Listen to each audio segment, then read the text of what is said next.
ॐ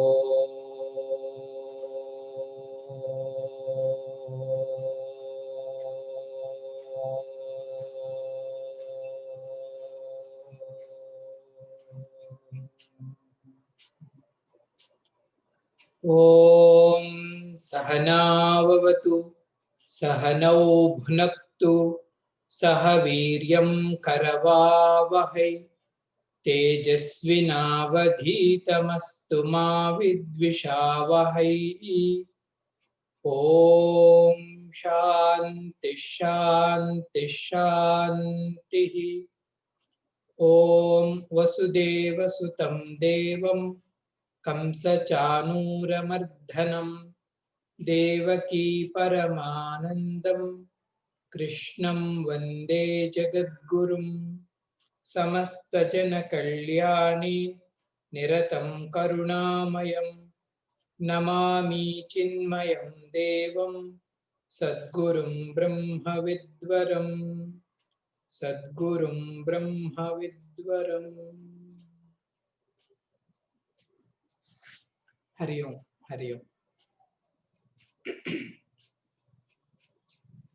कृष्ण कृष्ण मुकुंदा जनार्दना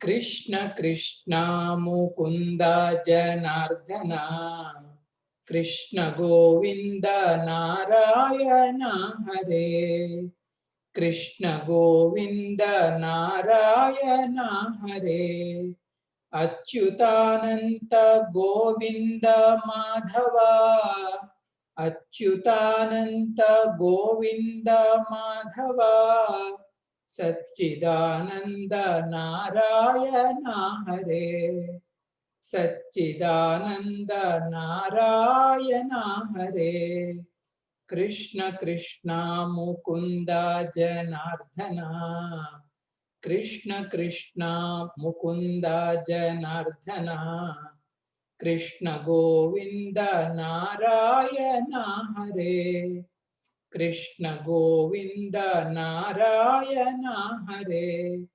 अच्युतानंत गोविंद माधवा अच्युतानंत गोविंद माधवा सच्चिदानंद नारायण हरे सच्चिदानंद नारायण हरे सच्चिदानंद नारायण हरे सच्चिदानंद नारायण हरे। श्री कृष्णचंद्र भगवान की जय। ओम पार्थाय प्रतिबोधितां भगवता नारायणेन स्वयं व्यासेन ग्रथितां पुराणमुनिना मध्ये महाभारतम् अद्वैतामृतवर्षिणीं भगवतीम् अष्टादशाध्यायिनीम् अम्ब त्वामनुसन्दधामि भगवद्गीते भवद्वेषिणीम् भगवद्गीते भवद्वेषिणीम्। ओम श्री परमात्मने नमः। अथ द्वादशोऽध्यायः। अर्जुन उवाच एवं सततयुक्ताये भक्तास्त्वां पर्युपासते ये चाप्यक्षरमव्यक्तं तेषां के योगवित्तमाः।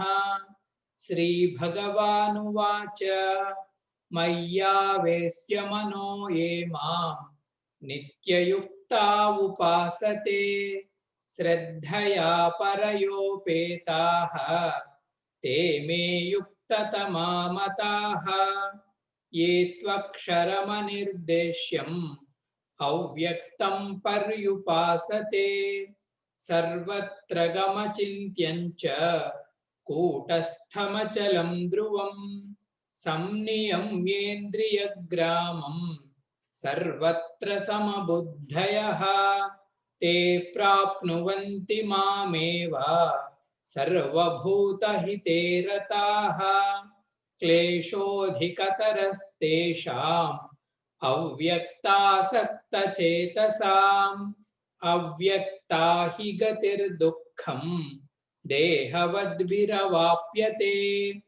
ఏ తు సర్వాణి కర్మాణి మయి సన్యస్య మత్పరాః అనన్యేనైవ యోగేన మాం ధ్యాయంత ఉపాసతే తేషామహం సముద్ధర్త మృత్యు సంసార సాగరాత్ భవామి న చిరాత్ పార్థ మయ్యావేసిత చేతసాం.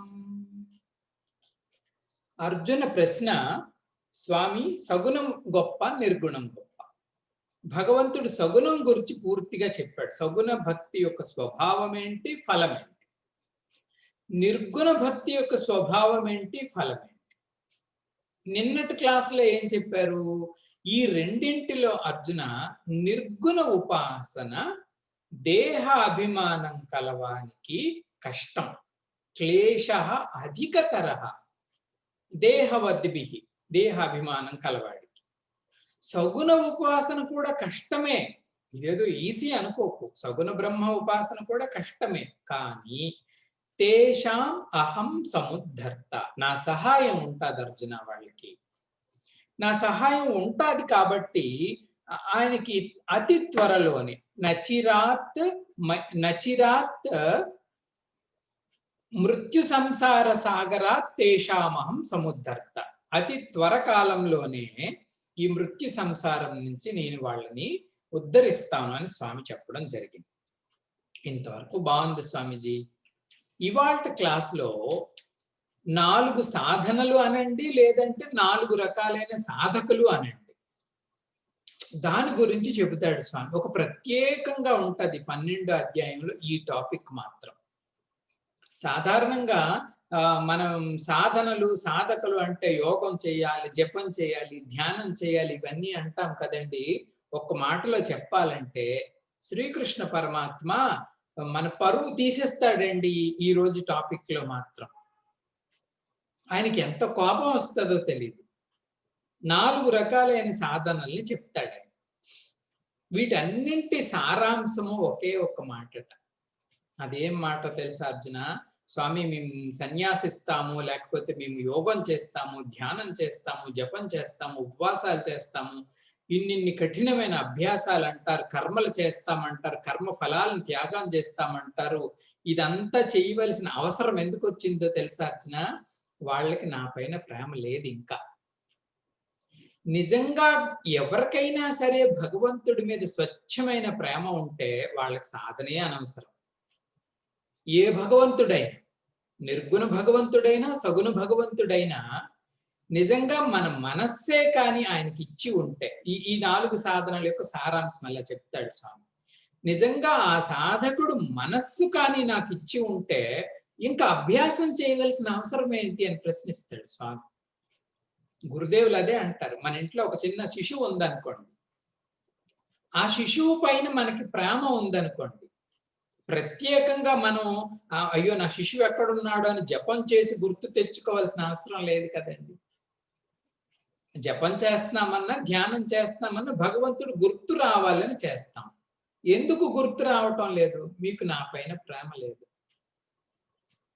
నిజంగా మీ హృదయాల్లో నా పైన ప్రేమ ఉంటే ఇంక మీరు జపం ఎందుకు చేయాలి, ధ్యానం ఎందుకు చేయాలి? మీరు నేను ఎప్పుడు కలిసే ఉంటాం. ఉత్తమ సాధకుడు ఎవరు స్వామి అంటే ఇదంట. ఎవడి హృదయంలో భగవంతుడి పైన నిష్కలమైన ప్రేమ ఉంటుందో వాడు ఉత్తముడైన సాధకుడు. మిగతా వాళ్ళు మేము అభ్యాసాలు చేస్తాము అవి ఇవి అంటే దాని అర్థం ఏంటండి అంటే నన్ను ఇన్వోక్ చేస్తున్నారు వాళ్ళు, ఏదో ఫారెన్ ఎలిమెంట్ లాగా, ఏదో బాహ్య వస్తువులాగా నన్ను ఇన్వోక్ చేయడానికి ఇన్ని కుస్తీలు పడుతున్నారు అర్జున. వీళ్ళందరూ 2వ తరగతి 3వ తరగతి 4వ తరగతి అని కింద పడేస్తాడు స్వామి. ఈ 4 గురించి 4 మాటల్లో చెప్తారు భగవంతుడు. ఒకటే సారాంశం అంట. భక్తి యోగం యొక్క సారాంశం అంతా ఏంటి అంటే ఏనకేన ప్రకారేణ మనః కృష్ణేన నివేశయేత్. సూత్రం అది. ఏదో ఒక రకంగా మన మనస్సు కృష్ణుడిలో ప్రవేశించాలి, భగవంతుడిలో ప్రవేశించాలి. ఈ రెండు ఒకటైతే ఇంకా మనం ఏం చేయవలసిన అవసరం లేదండి. ఏ రెండు స్వామీజీ? మన మనస్సు ఆ భగవంతుడు, ఈ రెండు ఫ్రెండ్స్ అయిపోవాలి. వాళ్ళిద్దరూ స్నేహితులు అవ్వాలి. మన మనస్సుకి సహజంగా నీకేమంటే ఇష్టం అంటే నాకు దేవుడు అంటే ఇష్టం అన్నది. అట్టా అయింది అంటే వి రీచ్డ్. ఈ నిజంగా ఎందుకండి చేస్తాము మనం ఈ సాధనలన్నీ? భగవంతుడిని ఇన్వోక్ చేస్తామండి అంటారు. ఇన్వోక్ చేయడంటే అక్కడ లేడనమాట కదా. ఇవి చెప్తారు. మొదటి రకమైన సాధకుడు ఎవరు? ఉత్తముడు శ్రేష్ఠుడు అయినవాడు. 8వ శ్లోకం. మయ్యేవ మన ఆధత్స్వ మయి బుద్ధిం నివేశయ నివశిష్యసి మయ్యేవ అత ఊర్ధ్వం న సంశయః. మయ్యేవ మన ఆధత్స్వ మయి బుద్ధిం నివేశయ నివశిష్యసి మయ్యేవ అత ఊర్ధ్వం న సంశయః. ఇవి సాధనలుగానైనా చూడొచ్చు, లేదంటే ఒక ఉత్తముడైన సాధకుడు యొక్క స్వభావంగానైనా చూడొచ్చు. 2 రకాలుగాను మనం సాధనలుగా చూస్తే స్వామి ఏం చెప్తున్నాడండి అంటే, హే అర్జున విను. మయి ఏవ మన ఆధత్స్వ. మయి నా పైన, ఏవ ఏవ అంటే సంస్కృతంలో అర్థం ఏంటంటే నా పైన మాత్రమే. నీ పైన మాత్రమే ఏం చేయాలి స్వామి? మన ఆధత్స్వ. నీ మనస్సంతా వాలి ఉండాలి. నా పైన మాత్రమే నీ మనస్సంతా, ఆధత్స్వ అంటే వాలి ఉండటం, అక్కడ రెస్ట్ తీసుకోవటం. ఇంకా మయి నా పైన మాత్రమే. బుద్ధిం నివేశయ. బుద్ధిని ప్రవేశపెట్టు. ఆహా, భగవంతుడి యొక్క సైన్స్ చూడండి. ఇక్కడ బుద్ధి వాలి ఉండదు ఎప్పుడు. బుద్ధి తాలూకా లక్షణం ఏంటంటే చొచ్చుకుపోతుంది. దాని ఫ్యాకల్టీ అట్లాంటిది. అందుకు భగవంతుడు ఏమన్నాడు? నివేశయ. నివేశయ అంటే నీ బుద్ధిని ప్రవేశపెట్టు. బుద్ధికి ఉండే లక్షణం చొచ్చుకుపోవడం. నాలో చొచ్చుకుపోని అర్జున. మనస్సుకుండే స్వభావం ఏంటి? వాలిపోవడం. అది ఆలోచించదు, తప్పని పడిపోతుంది. మన ఆధత్స్వ బుద్ధిం నివేశయ మయి ఏవ అంటే అర్థం ఏంటంటే ఈ 2 పరికరాలని నాపైనే ఉంచు. నీ అంతఃకరణ ఇంతే కదండి. మన అంతఃకరణ మనోబుద్ధులే. ఈ మనోబుద్ధులను రెండింటిని నాపైన మాత్రమే ఉంచాలి. ఉంచితే ఏమవుతుంది స్వామి? నివశిష్యసి మయ్యేవ. అటువంటి వారు మయ్యేవ నాలోనే నివశిష్యసి జీవిస్తారు. వారి మనస్సుని నాపైన వాల్చి వారి బుద్ధిని నాలో ప్రవేశపెడితే వారు ఎక్కడ నివసిస్తారు అనుకున్నావు అర్జున? వాళ్ళు విశాఖపట్నంలోనూ నివసించరు, ఇంకెక్కడ నివసించరు. వాళ్ళు నాలో నివసిస్తారు. నివశిష్యసి మయ్యేవ. భగవన్ మందిరమే వాళ్ళ ఆవాసం. ఇంక ప్రత్యేకంగా ఎక్కడా ఉండరు. స్వామి ఇది నిత్యము ఇలా ఉంటారా నీతో నేనే అంటే అత ఊర్ధ్వం నా సంశయ. హే అర్జున, దీనిని సంశయించవలసిన అవసరమే లేదు. సారాంశం ఏంటి? మీ మనోబుద్ధులను కానీ నాకు ఇస్తే మీరు నేను ఎప్పుడు ఒక్క దగ్గరే ఉంటాం. ఇంతే ప్రధానమైన శ్రేష్టమైన సాధన. మీ మనస్సు పూర్తిగా నాపైనే వాలి ఉండాలి. మీ బుద్ధి ఎప్పుడు నాలో చొచ్చుకొని ఉండాలి. ఈ అంతఃకరణ నాలో ఉంటే మీరు నిత్యము నాతో ఉంటారు. అత ఊర్ధ్వం నా సంశయ. దానిపైన సంశయించవలసిన అవసరమే లేదు. దీనికి శంకరాచార్యుల వారు అత ఊర్ధ్వం నా సంశయ అంటే ఆయన ఏమంటారు తెలుసా అండి? దేహపాతాతపి, దేహం పడిపోయినా సరే భగవంతుడికి మీకు వేరైపోతారేమో అని సంశయించొద్దు అంటున్నారు శంకరాచార్య. దేహపాతాతపి నా సంశయ అంటాడు ఆయన. అంటే ఈ జీవితంలో మన మనోబుద్ధులను కానీ భగవంతుడికి అర్పిస్తే ఈ జీవితంలో మనం ఉన్నన్నాళ్ళు మనం ఆయనతోనే సాగుతాం. స్వామీజీ దేహం పడిపోయిన తర్వాత ఏమైనా మళ్ళా మొదటి నుంచి ఏమైనా చెయ్యాలా అండి అంటే నో అంట. దేహపాతాతపిన సంశయ. ఏం భయపడవలసిన అవసరం లేదు. భగవంతుడిని మిమ్మల్ని ఎవ్వరూ వేరు చేయలేరు. ఇంత సులభం, ఇంత గొప్ప ఫలం. ఇదే సాధన. అంతే. మన మనస్సు ఆయన పైన వాలి ఉండాలి, మన బుద్ధి ఆయనలో చుచ్చుకుని ఉండాలి అంటారు. అత ఊర్ధ్వం నా సంశయ. మామూలు మన మాటల్లో ఏంటంటే అంటే మన మనస్సు ఇవ్వాలి ఆయన. ఒక ఫ్రెండ్ ఇంకొక ఫ్రెండ్కి ఇచ్చినట్టుగా 11వ అధ్యాయంలో చెప్తాడు స్వామి. ఒక స్నేహితుడు ఇంకొక స్నేహితుడికి మనస్సు ఇచ్చినట్టుగా, ఒక ప్రియుడు తన ప్రియురాలికి మనస్సు ఇచ్చినట్టుగా, ఒక తండ్రి తన కొడుకుకు మనస్సు ఇచ్చినట్టుగా మీ మనస్సు నాకు ఇవ్వండి అంటాడు స్వామి. ఇక్కడంతా మనం ఇస్తాం కదండి. అలాగే నాకు ఇవ్వండి, మీరు నాలో ఉంటారు. అత ఊర్ధ్వం న సంశయ. ఇంత మంచి శ్లోకం. దీనిపైన మహాత్ములు ఎంతో చర్చించారు. ఎందుకంటే అంత గొప్ప సాధన భగవంతుడు చెప్పినది. లోపటకు తీసుకెళ్ళాలి స్వామిని, అంతే. మరి ఏం చెప్పారు స్వామి మహాత్ములు చెప్పండి అంటే చాలా బాగా చెప్పారు. ఇదంతా మనం ఆలకించి మనస్సును ఎలాగ ఆధత్సం చేయాలో, బుద్ధిని ఎలాగ నివేశం చేయాలో నేర్చుకోవాలి మనం. మొదటి భాగంలో వాళ్ళు ఏమంటారండి అంటే, మనస్సు అంటే అర్థం ఏంటో తెలుసా అండి? నిర్వచనం సంకల్ప వికల్పాత్మక మనః అంటారు. సంకల్పాలు, మనలో సంకల్పాలు చేస్తాం కదండి, ఈ సంకల్పాలు చేసే ప్లాట్ఫామ్ నే మనస్సు అంటారు. ప్రతిదానికి సంకల్పం చేస్తాం మనం. ఈ సత్సంగం ఉందనుకోండి, ఈ సత్సంగంలో మేము 10:30 నుంచి 11:30 వరకు కూర్చుంటాము అనేది ఆ సంకల్పం ఉండబట్టే ఇది జరుగుతుంది. మీకు నాకు ఇద్దరికి. మనస్సుకు ఒక స్వభావం ఏంటి స్వామిజీ అంటే సంకల్పిస్తుంది అన్నింటికి కదండి. వంట చేస్తాము అంటే మీరు ఏదో సడన్ గా వెళ్ళి స్టవ్ మీద అటాక్ చేయరు. దాని ముందు ఒక సంకల్పం చేస్తారు. ఈరోజు ఇది చేద్దాము, ఇది వండదాం, ఇది దాని పేరే సంకల్పం కదండి. భగవంతుడు మీ మనస్సుని నాపై వాల్చండి అంటే మనం ఏం చేయాలో తెలుసా? మొదట మనం భగవతీయ సంకల్పం చెయ్యాలి. ఇది సాధనలో మొదటి మెట్టు. భగవదీయ సంకల్పం చెయ్యాలి. ఏమని సంకల్పం స్వామీజీ? అది నాకు ఆయన కావాలి. దీని పేరే శుభేచ్ఛ అంటారు యోగ శాస్త్రంలో. మన జర్నీ మొట్టమొదటి స్టార్ట్ అయ్యేది ఈ శుభేచ్ఛతోనే, ఈ మన సంకల్పంతోనే అంతఃకరణ ఆ జర్నీ స్టార్ట్ అవుతుంది. ఇది మనస్సు ఆయన వైపు వెళ్ళటానికి మనం చేసే సహకారం. ఇది ఎవ్వరూ చేయలేరు. మన సంకల్పాలు మనమే చేయాలి. పుణ్య సంకల్పం, మహాసంకల్పం కదండి. దీనికి ఎక్స్టెన్షన్ గా ఒక ఫార్ములా చెప్తాడు నారదుడు, నారద భక్తి సూత్రాలు. ఈ సంకల్పానికి కనెక్టివ్ గా ఉన్నటువంటి ఒక సాధన నారదుడు చెప్తాడు. ఏంటి స్వామీజీ ఆ సాధన?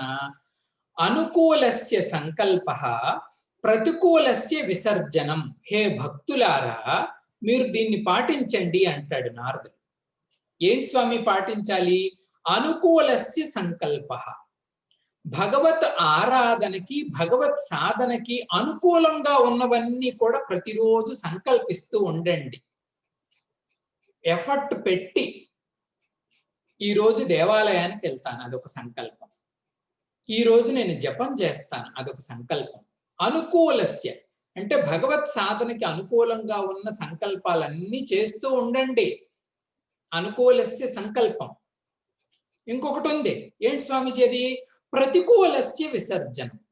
దీనికి అపోజిట్ గా ఉన్నవన్నీ కూడా విడిచిపెట్టండి, అది కూడా మీరు మనస్సులోనే నేర్చుకోండి అని ఈ సంకల్పానికి ఎక్స్టెన్షన్ గా నారదుడు చెప్తాడు. భగవత్ సాధనకు అనుకూలంగా ఉన్నవన్నీ సంకల్పించాలి, వీటిని అడ్డుకుంటాయి అనే వాటిని మనం విసర్జించాలి. ఇది మనస్సుని ఆయన వైపు తీసుకెళ్ళారు. ఎందుకంటే మనస్సు యొక్క స్వభావమే సంకల్పం కాబట్టి. మరి స్వామి బుద్ధిం నివేశయ అన్నారు కదా, మరి అదేంటి స్వామి అంతఃకరణలో అదెక్కడ మేము పని చేయాలండి అంటే, బుద్ధి నిర్వచనం నిశ్చయాత్మిక బుద్ధి. బుద్ధి అంటే మనలో నిశ్చయాత్మిక అంటే ఒక ఫామ్ కంక్లూషన్కి వస్తాం కొన్నింటిపైన, దీనిపైన కూడా అది గట్టిగా పట్టుకోండి. ఏమని పట్టుకోవాలి? ఎట్టి పరిస్థితుల్లోనూ నేను ఈ బంధాన్ని విడిచిపెట్టను, అక్కడ గట్టిగా ఉంచుకోవాలి ఆ వృత్తి. అది బుద్ధిలో కూర్చుంటది ఆ వృత్తి. నిశ్చయాత్మిక, అన్కాంప్రమైజింగ్ గా నేను దీనికి కష్టపడతాను.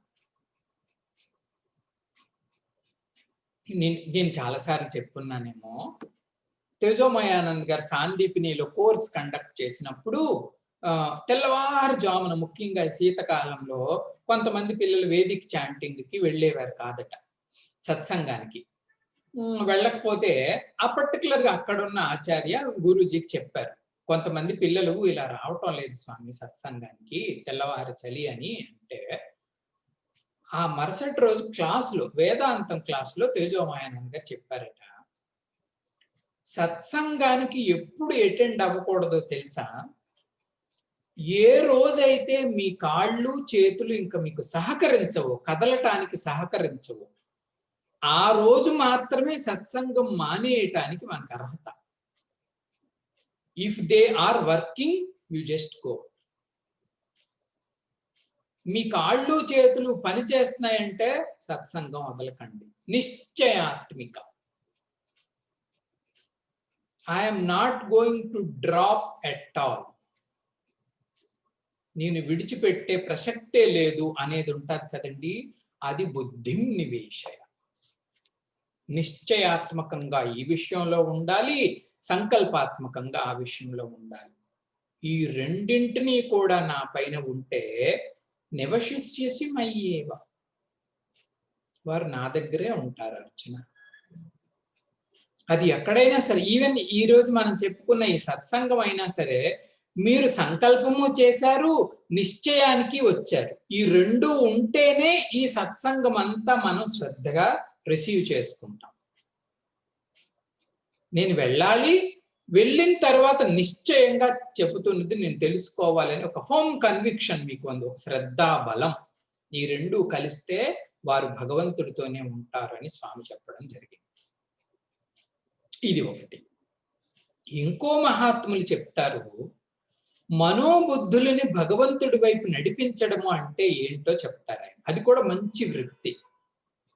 అదేంటి స్వామి అంటే, మన మనస్సులో అనేక రకాలైన ఎమోషన్స్ ఉంటాయి.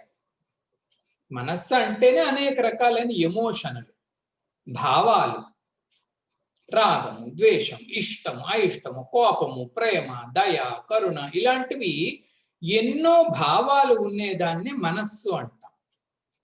ఈ మనస్సులో ఎన్ని భావాలకి బెస్ట్ భావం ఏంటో తెలుసా అండి? మనస్సుకు రాని ఆవిడ. ఏంటి స్వామిజీ ఆ మనస్సులో రానిగా ఉండే ఆ భావం? అది ప్రియత అంటారు. అనేక భావాలలో ఒక భావం పేరు ప్రియత. ప్రియత అంటే మనకి ఇష్టపడటం, ప్రేమించటం, ప్రేమ. ఈ ప్రేమ అనే భావం మనస్సులో ఎక్కడుంటుందో, ఏ వస్తువు వైపు ఉంటుందో, జనరల్ గా మనస్సంతా అటువైపే గ్రావిటేట్ అయి ఉంటుంది. ఇది మన అనుభవం. మనస్సుకు ఏ వస్తువు పైన ప్రేమ భావం ఉంటుందో, మనస్సు ఎల్లప్పుడూ అటువైపే గ్రావిటేట్ అయి ఉంటుంది. గ్రావిటేట్ అయి ఉండడం అంటే అటువైపు లొంగి ఉంటుంది, ఎక్కువ టైం తనంతట తానే కేటాయిస్తుంది. ఎందుకు? అది తన ప్రియ వస్తువు కాబట్టి. అందుకే మనస్సులో ఉన్న అన్ని భావాల్లో రాని ఎవరు స్వామి అండి అంటే ఈ ప్రేమ భావం. ఈ ప్రేమకి బాస్‌గా భగవంతుడిని కూర్చోపెట్టాలి. నా ప్రేమకు అధీశుడు నారాయణ. ఇది ఇచ్చామో మనస్సు ఇంకెప్పుడు ఆయన వైపే గ్రావిటేట్ అయ్యి ఉంటుంది. నా ప్రేమకు సార్వభౌముడు స్వామి. ఇంక దేనికి అది ఇవ్వను. ఇది మన ఆదత్స్వ అంటే. అలాగే బుద్ధికి ఒక రాని వృత్తి ఉంటుంది. బుద్ధి కూడా అనేక రకాలైన అంశాలను కలిగి ఉంటుందండి. ఒక ఉపనిషత్తులో చెప్తారు, మనస్సులో ఉన్న అంశాలేంటి, బుద్ధిలో ఉన్న అంశాలేంటి. బుద్ధిలో ఉన్న అంశాలు ఏంటి స్వామీజీ? స్మృతి. స్మృతి అంటే ఏదైనా గుర్తు రావడం, విచక్షణ చేయటం, ఒక విషయం గురించి కాన్సన్ట్రేటెడ్గా ఆలోచించటం, ఇవన్నీ బుద్ధిలో జరిగే వ్యవహారం. వీటన్నింటిలోనూ బుద్ధిలో ఉన్న చక్రవర్తి ఏంటో తెలుసా అండి? అది అండర్స్టాండింగ్. గుర్తు రావడాలు, విడిచిపెట్టడాలు ఇవన్నీ జరిగినా ఒక ప్రత్యేకమైన వస్తువుని అర్థం చేసుకునే స్వభావం బుద్ధికి ఉంటుంది. అండర్స్టాండింగ్ అంటే అర్థం చేసుకోవడం. మనం కూడా అంటాం చూడండి, అయ్యో నేను అర్థం చేసుకోలేదండి కాబట్టే పొరపాటు జరిగింది అంట. నేను అర్థం చేసుకున్నాను కాబట్టి నన్ను నేను సరి చేసుకున్నానండి అంట. ఈ అర్థం చేసుకోవడం, అండర్స్టాండ్ చేసుకోవడం అని ఉంది కదా, దీనితో భగవంతుడిని అర్థం చేసుకోండి. అది బుద్ధిం నివేశం. భగవంతుడు అంటే ఏంటి? ఆయనకి నాకు సంబంధం ఏంటి? ఆయన్ని తెలుసుకుంటే వచ్చే ఫలం ఏంటి? ఇది అర్థం చేసుకోవటం. ఈ వృత్తి కానీ వస్తే అండి, జీవితాంతం మనం భగవంతుడిని విడిచిపెట్టం. అది నిర్గుణ బ్రహ్మ కానీ, సగుణ బ్రహ్మ కానీ ఏదైనా సరే. ఆ వృత్తి అర్థం చేసుకున్నాము అంటే హాయిగా ఉంటది మన స్పిరిచువల్ జర్నీ. కష్టమే ఉండదు. సహజంగా మనకి ఇష్టం కలుగుతుంది. సత్సంగం అన్నా, తెలుసుకోవటం అన్నా, గీత అన్నా, ఉపనిషత్ అన్నా, భాగవతం అన్నా మనకి ఉత్సాహం వస్తుంది. ఈ ఉత్సాహాన్ని అంతటిని నడిపిస్తున్న వృత్తి ఏంటంటే మనం అర్థం చేసుకున్నాం. ఈజీ. బుద్ధి కష్టపడదు. ఇది అర్థం అవ్వకపోతే బుద్ధి కష్టపడుతుంది. కొత్త వాళ్ళు కష్టపడతారు స్వామి ఆధ్యాత్మిక మార్గంలో. ఎందుకు అంటే వాళ్ళకి ఇంకా అర్థం కాదు, విషయం పైన క్లారిటీ రాలి. అది వచ్చింది అంటే ఆహా ఎంత హాయిగా ఉంటుంది. మనం సత్సంగం మానం, కొంతమంది సత్సంగానికి రారు అంటే కారణం ఏంటండి అంటే ఈ అర్థత అనేది తెలిసినంత వరకే. మహాత్ములు చెప్తారు, మనస్సులో ప్రేమని ఆయనకి ఇవ్వండి, బుద్ధి ద్వారా ఆయన అర్థం చేసుకోండి. ఈ రెండూ కలిస్తే ఆయన మనలో ఉంటాడు. ఏం అర్థం చేసుకోవాలి స్వామి? ఇందాక చెప్పినట్టు ఆయన యొక్క మాహాత్మ్య బుద్ధి. ఎంత మహత్ అండి! ఈవెన్ ఇప్పుడు కూడా అంతా బ్రహ్మమయమే. మనమందరమే ఉన్నది ఆ బ్రహ్మలోనే. అది ఏక వస్తువు, నిష్కలంక వస్తువు, అనంత వస్తువు, ఆనంద సాగరం, జనన మరణాలకి అతీతమైనటువంటి శాశ్వత పదం. అదే మనం. మహాత్మ్యము అంటే ఇది మన యోగం, ఇది మన ఐశ్వర్యం. ఇది తెలుసుకోవాలి. అటువంటి వాళ్ళకి అర్జున నేనుంటాను. నివశిష్యసి మయ్యేవ. విషయాలను గురించి అలా మనం ఆలోచిస్తున్నాం అనుకోండి, ఆ బుద్ధి గురించి, బుద్ధి విషయాల్లోనే జీవిస్తుంది. భాగవతంలో చెప్తారు, విషయాన్ ధ్యాయతో చిత్తాన్ విషయాన్ విసజ్జతే. విషయాల గురించి అలా ధ్యానిస్తే బుద్ధి విషయాల్లోనే ఉంటుంది. మాం అనుస్మరన్ చిత్తం, నన్ను గాని స్మరిస్తూ ఉంటే చిత్తం మయ్యేవ ప్రవిలీయతే, నాలోనే లీనమైపోతుంది. అదే బుద్ధి విషయాలను గురించి ఆలోచిస్తే విషయాల్లో లీనమైపోతుంది. నా గురించి ఆలోచిస్తే నాలోనే లీనమైపోతుంది. నేను అనంత స్వరూపుడిని, ఆద్యంతరహితుడిని. అవి నిన్ను మరింత బంధానికి, క్లేశానికి గురి చేస్తాయి. నువ్వు దాన్ని అనుకో, నన్ను అనుకో, నీ ఇన్స్ట్రుమెంట్స్ నువ్వు జాగ్రత్తగా చూసుకో. నీ పరికరాలను నువ్వు జాగ్రత్తగా ఎక్కడ పెట్టాలో అక్కడ పెడితే అతఊర్ధ్వం నా సంశయ. భగవంతుడు చెప్పు. వాడికి ఇంక వెనక్కి తిరిగి చూసుకోవాల్సిన అవసరం లేదు అర్జున. మీరు నన్ను ప్రేమించండి చాలు. మీరు నన్ను అర్థం చేసుకోండి క్లియర్గా చాలు. ఇది శ్రేష్టమైన భక్తి, శ్రేష్టమైన సాధన. అంతే, ఇంకా ఏం చేయవలసిన అవసరం లేదు. ఇదే స్వామి తేజోమయానంద్ గారి మాటల్లో purity of mind, clarity of thinking. ఈ మనస్సు సమస్త ప్యూరిటీకి కారణం మన మనస్సులో ఆయన పైన ప్రేమ ఉండాలి, ఆయన్ని మనం అర్థం చేసుకోవాలి, అది క్లారిటీ ఇస్తారు. ఈ రెండు ఉంటే మనం నిత్యము ఆయనతోనే ఉంటాం. మన పనులు మనం చేస్తూనే ఉంటాం, కానీ మనం ఉండేది మాత్రం స్వామితో. ఇది బెస్ట్. మనలాంటి విద్యార్థి లేచాడంట, భగవాన్ మీరు అన్నారు బాగుంది, మనోబుద్ధులను రెండింటినీ భగవంతుడికి ఇవ్వమని. నా వల్ల కావట్లేదు స్వామి. భగవంతుడి వైపు వెళ్ళమ్మా అని దానికి చెబుతుంటే అలానే అంటుంది, నన్నే మోసం చేసి ఎక్కడెక్కడో సంచరిస్తుంది స్వామి. చంచలం హి మనః కృష్ణ. 6వ అధ్యాయంలో అర్జునుడు ఎగ్జాక్ట్ గా మనం ఎలా అడుగుతామో అలాగే అడిగాడు. భగవంతుడు ధ్యానం గురించి, మనోబుద్ధులు నా మీద పెట్టండి, అంత బ్యూటిఫుల్ గా చెప్తాడు. అంతా అయిపోయిన తర్వాత అర్జునుడు తన పరిస్థితిని సబ్మిట్ చేస్తాడు స్వామికి. స్వామి నువ్వు చెప్పింది అంతా బాగుంది, కానీ చంచలం హి మనః కృష్ణ, ప్రమాది బలవత్ దృఢం. ఇది ప్రమాదకరమైనది, బలమైనది, దృఢమైనది. గాలినైనా బంధించగలను స్వామి, కానీ నా మనస్సును సింగిల్ పాయింటెడ్ గా చేయటం చాలా కష్టం. దీనికి నువ్వేమైనా సలహా చేయి తండ్రి అని అడిగితే అది రెండో రకం. ఇప్పుడు భగవంతుడు చెప్తాడు, అర్జున నువ్వేం భయపడకు. ఆప్షన్ 2 ఉంది, రెండో ఆప్షన్ ఉంది, అది చెప్తాను విను. 9 అధచిత్తం సమాధాతుం న శక్నోషి మయి స్థిరం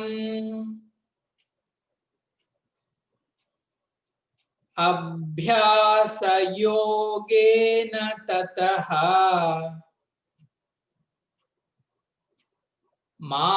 మామిచ్ఛాప్తుం ధనంజయ. అధచిత్తం సమాధాతుం న శక్నోషి మయి స్థిరం అభ్యాసయోగేన తతః మామిచ్ఛాప్తుం ధనంజయ. హే ధనంజయ, అధ అంటే ఇఫ్, ఒకవేళ, చిత్తం సమాధాతుం నశక్నోషి మయి స్థిరం. చిత్తం నీ యొక్క ఇందాక నేను చెప్పినటువంటి మనోబుద్ధులని సమాధాతుం, సమాధాతుం అంటే నా పైన సింగిల్ పాయింటెడ్ గా తీసుకురావడం. నశక్నోషి నీ వల్ల కావట్లేదు అనుకో. మయి స్థిరం నా పైన స్థిరంగా ఉంచటం. హే ధనంజయ, నీ చిత్తం నా పైన స్థిరంగా ఉంచటం నీ వల్ల కావట్లేదు అనుకో. నశక్నోషి, కావట్లేదు స్వామి అనుకోవటం ఏమిటి, కావట్లేదు. నీ పైన స్థిరంగా నా చిత్తాన్ని సమాధానం చేయటం కావట్లేదు స్వామి, కావట్లేదు కదా. అయితే రెండో రకమైన సాధన చెప్తాను చూడు. దానికి ఈ సాధనలో 2 అంశాలు ఉంటాయి. నెంబర్ 2లో ఏంటి స్వామి జవి? తతః, ఒకవేళ అలాగ కాకపోతే తతః వాళ్ళు ఏం చేయాలంట? అభ్యాస యోగం, ప్రాక్టీస్ వీళ్ళు చెయ్యాలి. మొదటి వాళ్ళు ప్రాక్టీస్ చేయాల్సిన అవసరం లేదు, రెండో వాడికి ప్రాక్టీస్ అవసరం. అభ్యాస యోగ, అభ్యాసం చెయ్యాలి కృష్ణ వీడు, అర్జున. ఇంకా ఇంకొకటి ఉంచుకోవాలి మనస్సులో. అదేంటనుకున్నారు? మామిచ్చ ఆప్తుం, నన్ను పొందాలి అనే ఇచ్చని కూడా స్థిరంగా ఉంచుకోవాలి. ఈ రెండు చేయాలి వీడు. భగవంతుణ్ణి పొందాలి అనే ఇచ్చని నిత్యము ఉంచుకోవాలి. ఆ desire to get the lord. మాం ఆప్తుం ఇచ్చ, నన్ను పొందాలి అనే కోరిక ఉంచుకోవాలి. మళ్ళా మనస్సు సమాధానం కావడం లేదు కాబట్టి అభ్యాసము చెయ్యాలి, ప్రాక్టీస్ కూడా చెయ్యాలి వీడు. ప్రాక్టీస్. ఇప్పుడు మనం అనేవి సాధనలు ఏంటి చెప్పండి, సాధనలు ఏంటి చెప్పండి అంటాం కదండి. సాధనలు రెండో రకమైన స్టూడెంట్కి అవసరం. మొదటి వాడికి సాధనలు అవసరం లేదు. వాడికి ప్రేమ ఉంది, నిత్యము భగవంతుడి పైన ప్రేమ ఉంది కాబట్టి వాడి మనస్సు భగవంతుడితోనే ఉంటుంది. మన మనస్సు చంచలమైపోయింది కాబట్టి దాన్ని తీసుకురావడానికి అభ్యాస యోగము చెయ్యాలి. ఊరికే అభ్యాసం చేసేస్తే పోదు అర్జున, నన్ను పొందాలి అనే కోరిక ఉండాలి. ఊరికే ఏదో మెకానికల్ గా చేస్తే కుదరదు. భగవంతుడిని పొందాలి అనే కోరిక కూడా ఉండాలి అని చెప్తున్నాడు స్వామి. అయితే మహాత్ములు ఇక్కడ ఒక మంచి పదాన్ని వాడతారు. భగవంతుడి అభ్యాసం అనలేదంట, అభ్యాస యోగము అన్నాడు. అభ్యాసానికి అభ్యాస యోగానికి తేడా ఏంటి స్వామి అంటే, మనం చాలా అభ్యాసాలు చేస్తాం. సంగీత అభ్యాసం, ప్రతిరోజు తెల్లవారు చలిలో కూర్చొని గాన ఆలాపన చేస్తాం, అభ్యాసం. ఒక క్రీడాకారుడు ప్రతిరోజు ఎక్సర్సైజులు చేస్తాడు, అభ్యాసం కదండి. మరి అభ్యాస యోగం అంటే ఏంటి స్వామి అంటే, శంకర భగవత్పాదులు చెప్తారు, పునః పునః స్థాపనం అభ్యాసం. అది వెళ్ళిపోతున్నప్పుడంతా తీసుకొచ్చి కూర్చోబెట్టాలి. పునః పునః స్థాపనం చూస్తూ ఉండాలి మనస్సు. వెళ్ళిపోతుంది అంటే మళ్ళా దాన్ని అంతటిని కలెక్ట్ చేసి భగవంతుడి పైన కూర్చోబెట్టాలి. చిత్తస్య ఏకస్మిన్ ఆలంబనే సర్వతః సమావృత్య పునః పునః స్థాపనం అభ్యాసః తత్పూర్వకం యోగః సమాధాన లక్షణం. ఇంత నిర్వచనం చెప్పాడు ఆయన అభ్యాస యోగం అంటే ఏంటి స్వామిజీ అండి అంటే, చిత్తానికి ఏక ఆలంబనాన్ని మొదట కల్పించాలి. ఏక ఆలంబనం అంటే ఒకే దానిపైన ఆధారపడి ఉండాలి చిత్తం. నీకేం కావాలి? నాకు దైవం కావాలి. మళ్ళా అడగండి, నీకేం కావాలి? నాకు దైవమే కావాలి. ఏకస్మిన్ ఆలంబని. మరి నీకు దైవమే కావాలంటే ఉండొచ్చుగా అక్కడ, అది వెళ్ళిపోతుంది. వెళ్ళిపోతున్నప్పుడు నువ్వేం చేయాలి? సర్వతః సమావృత్య, అన్ని వేళలా కూడా పునః పునః స్థాపనం అభ్యాస. ఈ భగవంతుడు వృత్తి పైన ఈ మనస్సునంతటిని పదే పదే పదే పదే తీసుకొచ్చి కూర్చోపెట్టాలి. ఈ విధంగా సమాధానం చేస్తుండడమే మనస్సుని అభ్యాస యోగం అంటారోయ్ అని శంకర భగవత్పాదులు చెప్తారు. ఈ రెండు కలిపితేనే ఇచ్చా అభ్యాసము అంట. నన్ను ఎప్పుడు అడిగినా అదే మాట అనాలి, నీకేం కావాలి? నాకు దైవమే కావాలి. కానీ ఆ రకంగా ఉండలేకపోతున్నాను కాబట్టి దాన్ని కలెక్ట్ చేసి తీసుకురా. ఈ కలెక్ట్ చెయ్యడానికి కొన్ని మనం చేస్తాం. ఏం చేస్తాం స్వామీజీ అభ్యాసాలు మీరు చెప్పండి అంటే, మీకు తెలుసా అండి మొదటి అభ్యాసం ఏదో? మొదటి అభ్యాసం ఆసనం. ఆసనం అంటే మనకి మొదట అన్ని సాధనల్లోనూ దీన్ని పట్టించుకోం మనం, కానీ ఆసనం ఒక సాధన. క్లాసులో ఉన్నంతసేపు నేను కదలలేదు స్వామి, అది అభ్యాసం. సాధన చేశారు మీరు. లేదు క్లాసే, స్వామి స్వామే, నేనే అంటే మరి మనకి తెలిసిపోయిందిగా మన సిన్సియారిటీ ఎంతో. ఆసనం అభ్యాసాలలో మొదటిది. గౌతమ బుద్ధుడు దైవ అన్వేషణ చేసినప్పుడు మఠం వేసుకొని కూర్చున్నాడు. ఎవరో వచ్చి అడిగారంట, ఎంతవరకు కూర్చుంటావోయ్ నువ్వు ఈ సాధనలో అంటే, గౌతమ బుద్ధుడు ఇచ్చిన సమాధానం ఏంటో తెలుసండి? దేహం వా పాతయామి, భగవన్ వా ప్రాప్తయామి. ఈ శరీరమైనా పడిపోవాలి, ఆయనైనా కనిపించాలి, అంతవరకు. దాని పేరు ఆసనం. మన మనస్సులో కూడా అంతే. దైవం నాకు ఈ జన్మలో కావాలి అంటే ఈ జన్మలో కావాలి అంతే. వస్తే రాని, అన్నిటితో అదొకటి. ఆసనం అంటే అంతరంగ ఆసనం. ఈ అంతరంగ ఆసనాన్ని ప్రతిబింబించేదే మన బహిరంగ ఆసనం. అంతరంగానికి ప్రతిబింబమే బాహ్యం. మన మనస్సులో ఏది ఉంటే మనం బయట అలానే ఉంటాం. ఆసనం మొదటి అభ్యాసం, అది సాధన చెయ్యాలి. కుర్చీలో కూర్చున్నా, ఇంకా పిల్లలైతే కింద కూర్చున్నా, ఆ సత్సంగము, ఆ సాధనం ఏది, ఆ పఠనము, మన పుస్తకం తీసి చదువుకున్నప్పుడు కూడా మనము అంత అపహాస్యం చేసి చదవకూడదు. గ్రంథ పఠనం శ్రద్ధగానే చదవాలి. మన శ్రద్ధే మన గ్రంథం నుంచి విషయ సంగ్రహణానికి ఉపయోగపడుతుంది. మనం టీవీ పెట్టుకొని కాలు మీద కాలేసుకొని పుస్తకం ముఖం మీద పెట్టుకొని చదివితే ఒక్క ముక్క రాదు. అందులోనూ భగవదీయ శాస్త్రాలు చదివినప్పుడు మరీ శ్రద్ధగా ఉండాలి. గురు గ్రంథ సాహేబ్ అంటారు. సాహేబ్ అంటే మహారాజ్. రామాయణం, భాగవతం, భగవద్గీత ఇవన్నీ భగవంతుడి యొక్క స్వరూపాలు, వాంగ్మయ రూపాలు అంటారు వీటిని. భగవంతుడి యొక్క వాక్కు రూపం ఏంటి స్వామి అంటే పుస్తకం. అభ్యాసంలో మొదటిది ఆసనం. రెండోది ఏంటి స్వామిజీ అంటే ఆసనం ప్రాణాయామం. మన ప్రాణాన్ని మనం గమనిస్తూ ఉండాలట. దానిని గమనిస్తూ ఉండాలి. మన ప్రాణము మన మనస్సు ఎప్పుడు కలిసి ఉంటాయండి. మన మనస్సుకి కోపం వస్తే బుసలు కొడతాం మనం.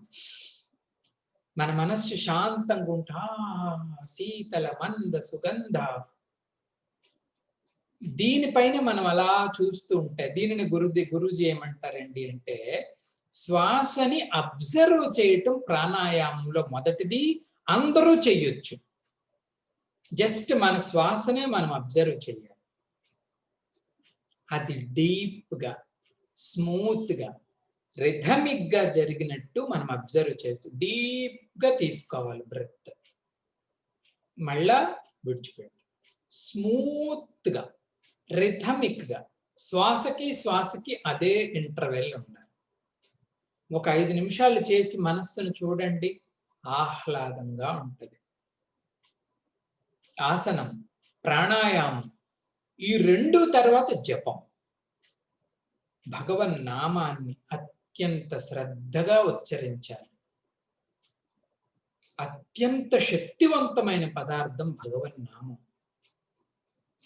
శ్రీరామ జయ రామ జయ జయ రామ శ్రీరామ. ఆ నామంతోనే భగవంతుడిని పిలవాలి. పిలుస్తున్నా శ్రీరామ జయ రామ జయ జయ రామ, భగవన్ నామం. తదనంతరం ధ్యానం. అంత పావనమైన భగవన్మయమైన అంతఃకరణలో మనం బ్రహ్మని ధ్యానించాలి. హాయిగా ఉంటుంది. ఎంత శక్తి ఉంటే అంతసేపు. మళ్ళీ లోపటి నుంచి బయటకు వచ్చినప్పుడు కూడా అంతే.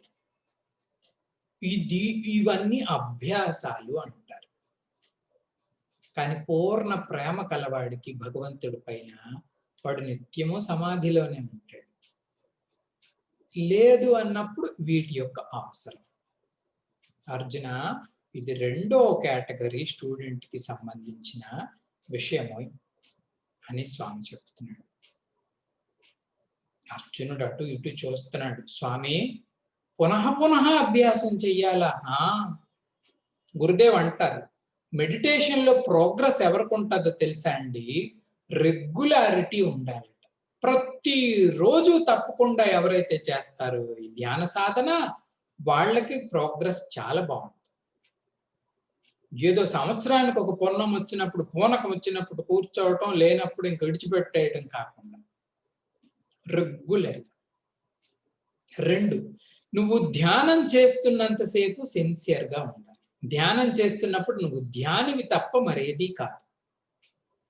నా స్త్రీ, నా పురుష, నా గృహస్థ, నా సన్యాసి, ఎటువంటి ఆశ్రమ వర్ణాలకి నీకు సంబంధం లేదు. నువ్వు కేవలం బ్రహ్మధ్యానివి మాత్రమే. దీని పేరు సిన్సియారిటీ. ప్రతిరోజు తప్పకుండా కొంత సమయం సాధన చేయటం మన యొక్క రెగ్యులారిటీ. ఈ రెండూ ఉన్నవాడికి అభ్యాసంలో ముందుకు వెళ్ళటం సులభం. వాడికి ఆ టేస్ట్ దొరుకుతుంది, వాడికి ఆ రుచి దొరుకుతుంది, కాబట్టి విడిచిపెట్టడు. ఈయన రెండో రకమైన వ్యక్తి. అర్జున్ స్వామి, నాకు కష్టం ఇది, నేను ప్రతిరోజు అభ్యాసం చేయలేను స్వామి. చేయలేవా? కష్టం. దీనికి మా స్వామీజీ ఒక ఎగ్జాంపుల్ ఇచ్చేవారు. ఎవరైనా పడుకోవటానికి వెళ్ళారనుకోండి, మనం రాత్రిపూట పడుకుంటాం, వెంటనే నిద్ర ఎవరికి వస్తుందండి? జెన్యూన్ గా ఎవరికైతే నిద్ర నిజంగా వస్తుందో ఆయన వెంటనే పడుకుని పోతాడు. ఎందుకంటే జెన్యూన్ గా నిద్ర వస్తుంది కాబట్టి he will glide into the sleep. నిద్రలోనికి గ్లైడ్ అయిపోతాడు. వీడు ఫస్ట్ కేటగిరీ స్టూడెంట్. రెండో కేటగిరీ స్టూడెంట్ అంత జెన్యూన్ గా నిద్ర రావట్లే కాబట్టి ఏం చేస్తాడు? అటు తిరుగుతాడు, ఇటు తిరుగుతాడు, ఇటు తిరుగుతాడు, అటు తిరుగుతాడు, పాట పాడతాడు, భగవన్ నామం చెప్తాడు. వీడు అభ్యాసి. కొంత సమయం అలా ఇలా అలా అలా మనసుని ఏమార్చి నిద్రలోకి వెళ్తాడు వీడు. రెండు. మూడో వాడు అంటాడు, స్వామి నా వల్ల ఇది కావట్లే, మనకు అలవాటేది, నాకు నిద్రే పట్టట్లేదు, నన్ను ఏం చేయమండి? నిద్ర పట్టట్లేదు కదా, ఫస్ట్ ఆ బెడ్ వదిలి గెటప్, పైకి రా, ఈ సాధనలు ఇవన్నీ కాదు, ఇవన్నీ పైకి రా, వచ్చి ఏం చేయాలి? ఏదో పని చేయి. ఏదో పని చేస్తే నీ శరీర మనస్సులు అలిస్తే అప్పుడు నీకు అది అనిపిస్తుంది నిద్ర కావాలని. వీడు కర్మయోగి. మూడో సాధకుడు. వీడు ధ్యానానికి పనికిరాడు. మరి వీడిని వదిలేస్తాం స్వామి? లేదు లేదు, ఈయనకి కర్మయోగం చేద్దాం. అది స్వామి 10వ శ్లోకంలో చెప్తున్నాడు. అభ్యాసేప్యసమర్థోసి మత్కర్మ పరమో భవ మదర్థమపి కర్మాణి కుర్వన్ సిద్ధిమవాప్స్యసి.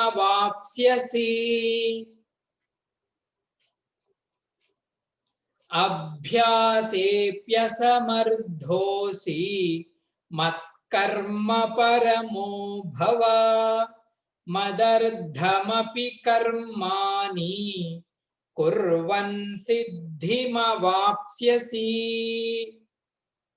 ఈయన అర్జున అభ్యాసే అపి, అభ్యాసానికి కూడా, అసమర్థోసి, అసమర్థుడు అనుకుందాం.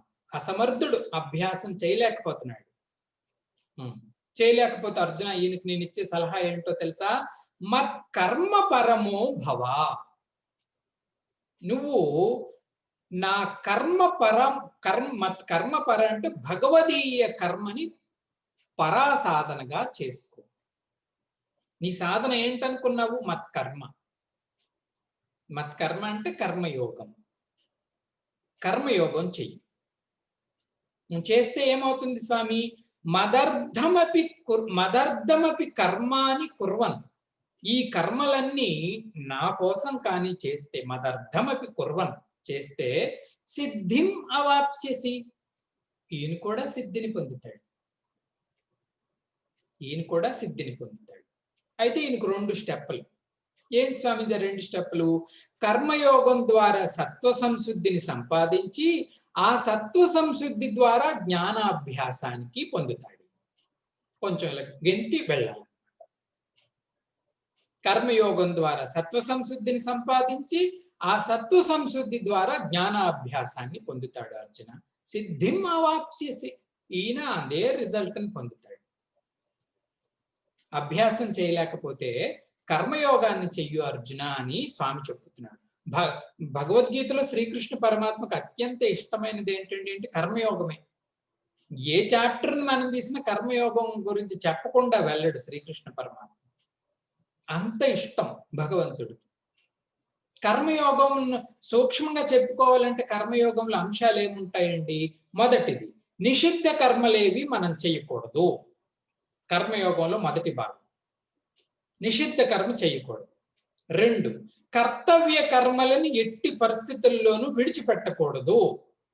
ఏదేదైతే మన కర్తవ్యం, మన యొక్క డ్యూటీ ఉందో దాన్ని విడిచిపెట్టకూడదు. 3, ఈ కర్తవ్య కర్మలు చేస్తునేటప్పుడు ఈ కర్తవ్య కర్మలన్నింటినీ కూడా భగవదార్పితంగా చెయ్యాలి. ఉత్తి కర్మ కాదు. కర్మయోగము అంటే karma plus god is equal to కర్మయోగం. If there is no god then it is only action. కర్మే. కర్మలో దేవుడు లేకపోతే కర్మయోగం అవ్వదు. Karma plus god is equal to కర్మయోగం. If there is no god then it is merely action. అన్ని కర్మల లాంటి కర్మే అయిపోతుంది. ఇది భగవంతుడు ఉండాలి. అందుకే స్వామి మత్కర్మ పరమో భవ. అర్జున, నువ్వు కర్మయోగం చెయ్యబోయ్. సమస్త కర్మలకి అధ్యక్షుడిని నేనే అనే బుద్ధి ఉంచు. సమస్త కర్మల ఫలదాతని నేనే అని బుద్ధి ఉంచు. నువ్వు నిమిత్త మాత్రుడివి కా. నిమిత్త మాత్రం భవ సవ్య సాచిని. నీ రాగద్వేషాలని, ఇష్టాయిష్టాలని, మాన అవమానాలని అన్నింటినీ విడిచిపెట్టే. ఏది జరుగుతున్నా భగవంతుడి యొక్క సంకల్పం ప్రకారమే జరుగుతుంది అని నీ పని మానుకో. ఉత్సాహంగా చెయ్యి. 10 మందిని ఉత్సాహపరిచేటట్టు చెయ్యి. భగవత్ భావన ఉంచుకో. నీ భావనని పెట్టుకో. ఇంతే కర్మయోగం. మత్కర్మ పరమం మదర్థమపి కుర్వన్ కర్మన్. నా కోసం కానీ నువ్వు కర్మలు చేస్తే నువ్వు డెఫినెట్ గా సిద్ధిం అవాప్స్యసి. ఆ పరాసిద్ధిని పొందుతావు అర్జున. 2, ఆంజనేయ స్వామిని అడుగు. కర్మయోగంలో రహస్యం ఏంటంటే ఆయన ఏమంటాడు తెలుసు మన యాటిట్యూడ్ ఎలా ఉండాలంట? భృత్యైవ. ఒక భృత్యుడు లాగా మనం కర్మ చేయాలి. భృత్యుడు ఇది ఎప్పుడూ మన అంతరంగంలో ఉండాలి. మన కర్మలు మనం చేసే పద్ధతిని బట్టే మనకు తెలిసిపోతుంది మన యాటిట్యూడ్ ఏంటో. అన్నామంటే మనం ఇంక వేరే మోడ్లో ఉన్నట్టు. మనమే స్వామి కర్మలో నేను భృత్యుడిని, సర్వెంట్ని అన్నప్పుడు మనం ఇదే రహస్యం. భృత్యైవ. ఈ భృత్యుడు ఓనర్కి ఎప్పుడు సంతోషం కలిగినట్టు చెయ్యాలి. నేనేమైనా కర్మలు చేస్తే నా భగవంతుడికి కోపం వస్తాదేమో, జాగ్రత్త. ప్రీతి కలగాలి స్వామికి. కర్తృత్వ భావన, నేను చేస్తున్నాను అనే దానిని బాగా తగ్గించాలి. నా వల్ల అయింది, నే ఇది ఒక రహస్యం. ఇంకొకటి ఉంది అండి కర్మయోగంలో. అదేంటి స్వామీజీ అండి అంటే, భగవంతుడు పని గాని అయితే సర్వం త్యక్త్వా హరిం భజేత్. అన్నింటినీ విడిచిపెట్టేయండి. హరిభజన గాని అయితే, అది భగవత్ కార్యం గాని అయితే, you drop everything, don't worry. సర్వం త్యక్త్వా హరిం భజేత్. సుభాషితాల్లో చెప్తారు, 100 పనులు మానైనా స్నానం చేయాలండి, 1000 పనులు మానే అయినా భోజనం చెయ్యాలండి. కానీ హరిభజన ఉంటే మాత్రం సర్వాన్ని విడిచిపెట్టినా తప్పులేదండి. సర్వం త్యక్త్వా హరిం భజేత్. కాబట్టి ఈ దాసభావంతో ఈ నా నా నా అంటున్న ఆయన బాగా డైల్యూట్ చేసి అక్కడ స్వామిని ప్రతిక్షేపిస్తే ఆ కర్మయోగం అవుతుంది. అర్జున, ఈ కర్మయోగం చేస్తే నిర్మలమైన సత్వశుద్ధి కలుగుతుంది అయ్యా. ఆ సత్వశుద్ధిలో జ్ఞాన సాధన సులభం. ఇది మంచిది, ఇది చెయ్యి. ఆ విద్యార్థి అటు ఇటు చూస్తున్నాడు. స్వామి, కర్మయోగం చేయమంటావు, మరి నాకు ఈ భావం ఎక్కువ స్వామి. ఏ భావమో? అహం భావం. నాకు ఇష్టం, నేను చేశాను, నన్ను గుర్తించండి, నేను చేశాను, నన్ను మెచ్చుకోండి, నా వల్ల అయింది అది, నాకు ఇది ఇష్టం స్వామి, నాకు ఈ అహంభావం ఇష్టం స్వామి. కష్టంగా ఉంది మీరు చెప్పిన కర్మయోగం, ఏం చేయమంటారంటే సరేలే ఆఖరిది ఉంది, నాలుగోది, ఇదైనా తప్పకూడదు మరి అని స్వామి చెప్తున్నాడు. లాస్ట్ ఏంటి స్వామీజీ ఆఖరిదండి అంటే, మీ కర్మలు ఏవేవి ఉన్నాయో మీ ఇష్టం వచ్చినట్టు చేసుకోండి, భగవత్ కర్మలు కాకపోయినా పర్వాలే, చేసుకొని ఒక్క సాధన చేయండి చాలు. ఏంటి స్వామీజీ ఆ సాధన? ఈ కర్మలు ఇస్తున్న ఫలం ఏదైతే ఉంటుందో ఆ ఫలాన్ని త్యాగం చేసేది. సర్వకర్మ ఫలత్యాగం, దీని పేరు ఆఖరి సాధన.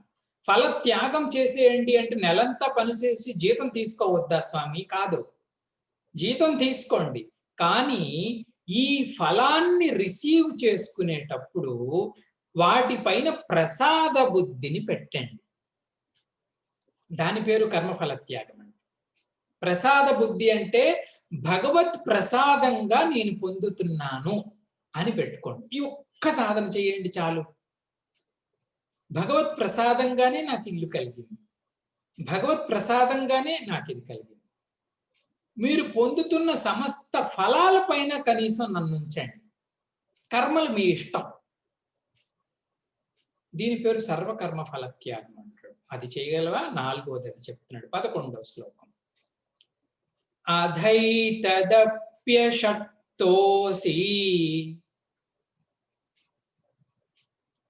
కర్తుం మద్యోగమాశ్రితః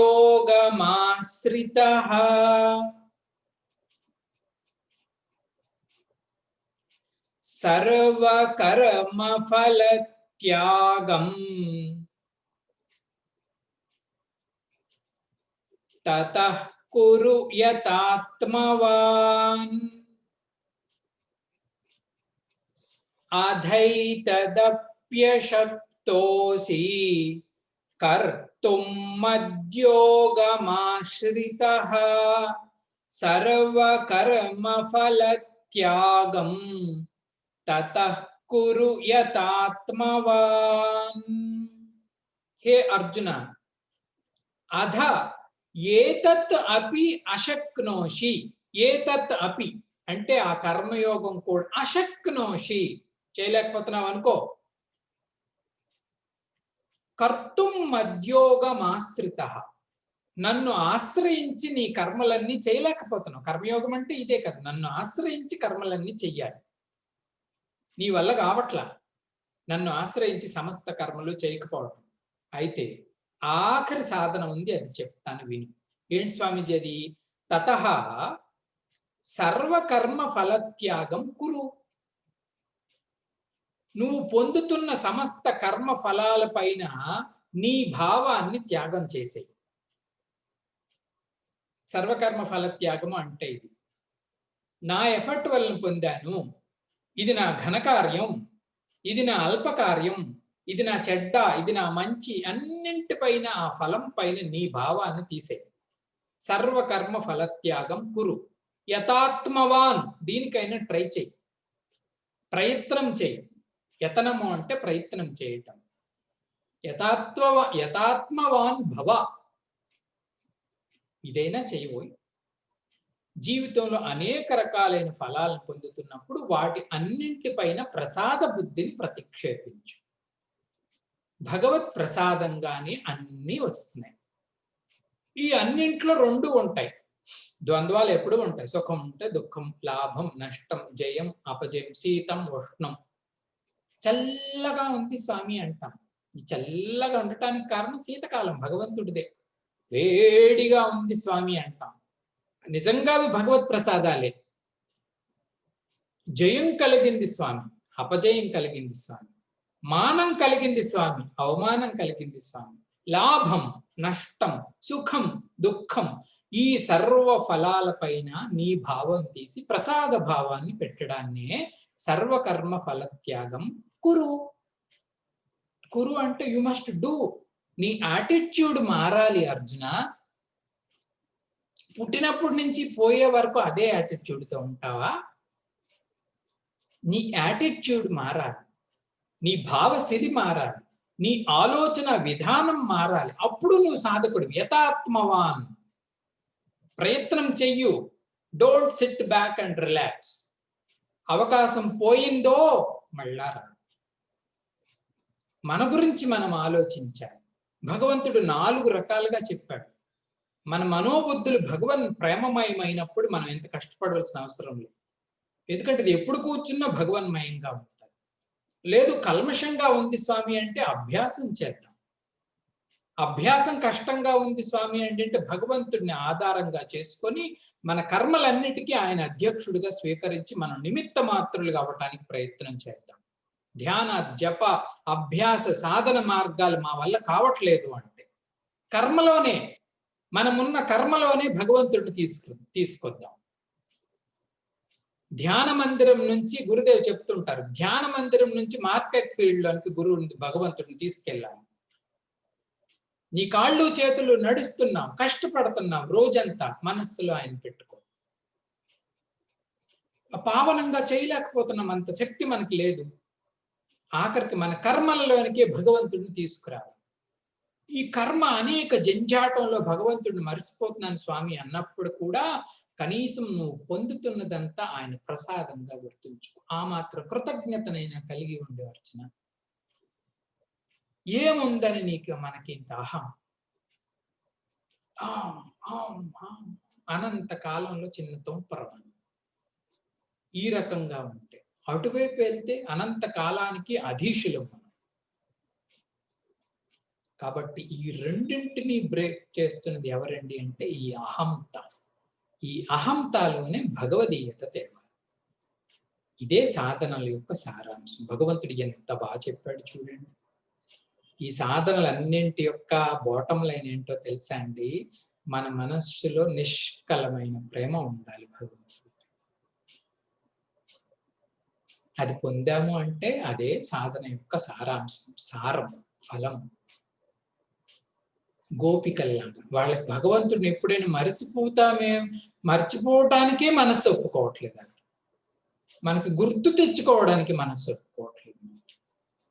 కాబట్టి ఆ ప్రేమ భావాన్ని భగవంతుడి పైన పొందాలి.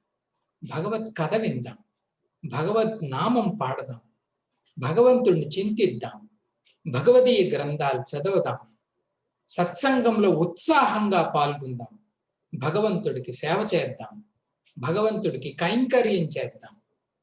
క్రమేపీ క్రమేపీ క్రమేపీ మన హృదయంలో ఆయన పైన శుభ్రమైన ప్రేమ పుట్టాలి. ఆ పుష్పవనం కావాలి మన హృదయం. హాయిగా సార్థకత జీవితానికి సంపాదిస్తాం అర్జున అని చెబుతూ ఆఖరి 12వ శ్లోకంలో స్వామి ఈ కర్మ ఫల త్యాగాన్ని గ్లోరిఫై చేస్తాడు. 12 శ్రేయో హి జ్ఞానమభ్యాసాత్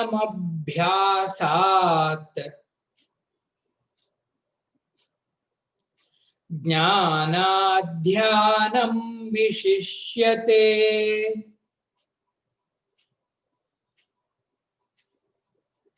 ధ్యానాత్ కర్మఫల త్యాగం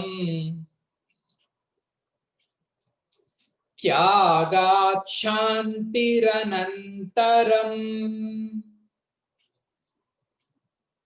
శ్రేయో హి జ్ఞానమభ్యాసాత్ జ్ఞానాధ్యానం విశిష్యతే ధ్యానాత్ కర్మఫల త్యాగం త్యాగాత్ శాంతిరనంతరం.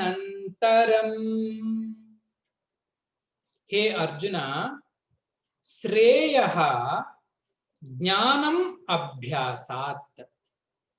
అభ్యాసాల కన్నా శ్రేయస్సు అయినది జ్ఞానం అర్జున. జ్ఞానం, knowledge is better than practices. ఇంకా జ్ఞానాత్ ధ్యానం విశిష్యతే. Meditation is better than knowledge. ధ్యానం జ్ఞానం కన్నా గొప్పది అర్జున. జ్ఞానాత్ ధ్యానం విశిష్యతే. అర్జున ఆఖరి మాట తెలుసా? ధ్యానాత్ కర్మఫల త్యాగం. ధ్యానం కన్నా గొప్పది ఒకటి ఉంది అర్జున. అదేంటో తెలుసా? త్యాగం. కర్మఫల త్యాగం. ఈ త్యాగ బుద్ధి ఉందే అది ధ్యానం కన్నా గొప్పది. ఏం స్వామి? త్యాగాత్ ఏవా శాంతి. అంతఃకరణ శాంతి ఏవో పొందితే రాదు, త్యాగం చేస్తేనే వస్తుంది. నా కర్మన, నా ప్రజయా, నా ధనేన త్యాగే నైవే అమృతత్వ మానుషు. త్యాగాత్ శాంతి అనంతరం. ఈ త్యాగం వలన శాంతి కలుగుతుంది అర్జున. ఈ త్యాగానికి మూల బిందువు ఈ కర్మ ఫలాలని మనం త్యజించి భగవత్ ప్రసాదంగా ఆ బుద్ధిని సంపాదించాలి. అర్థమైందండి త్యాగానికి ఉన్న గొప్పతనం ఏంటో. అన్ని ఆశ్రమాలలో సన్యాసి గొప్ప అంటారు, దాని అర్థం వాడు త్యాగి. అన్ని మూర్తుల్లో మాతృమూర్తి గొప్ప అంటారు అమ్మ, ఎందుకంటే ఆమె త్యాగి. ఎక్కడ త్యాగం ఉంటుందో అక్కడ శాంతి. శాంతి రావాలంటే శాంతి పొసెసివ్నెస్తో రాదు, శాంతి రెనౌన్సియేషన్తో వస్తుంది. ఆఖరికి త్యాగం ఎక్కడికి వెళ్ళాలి? శరీర తాదాత్మ్యం, మనో తాదాత్మ్యం, బుద్ధి తాదాత్మ్యం. ఈ తాదాత్మ్యాలన్నింటినీ బ్రేక్ చేయగలిగే శక్తి ఒక్క త్యాగానికే ఉంటుంది. కాబట్టి అర్జున, ఆ త్యాగ బుద్ధిని నువ్వు ప్రాక్టీస్ చెయ్యి. సర్వశ్రేష్టం, శాంతిప్రదం. కాబట్టి భగవంతుడు ఈ రకంగా 12వ అధ్యాయంలో ఇవి సాధనలు, లేదంటే 4 రకాలకు చెందినటువంటి సాధకులు చెబుతూ సమస్త సాధనల యొక్క సారాంశం భగవంతుడి పైన ప్రీతి కలగాలి. ఆ ప్రీతి పరిపక్వమైతే త్యాగం. ఆ ప్రీతి పరిపక్వమైతే ఆ ప్రీతి కోసం మిగతా అన్నీ విడిచిపెట్టేస్తాం. వాడు సన్యాసి. కాబట్టి అర్జున, ఈ రకంగా సాధనలు నీకు చెప్పటం జరిగింది.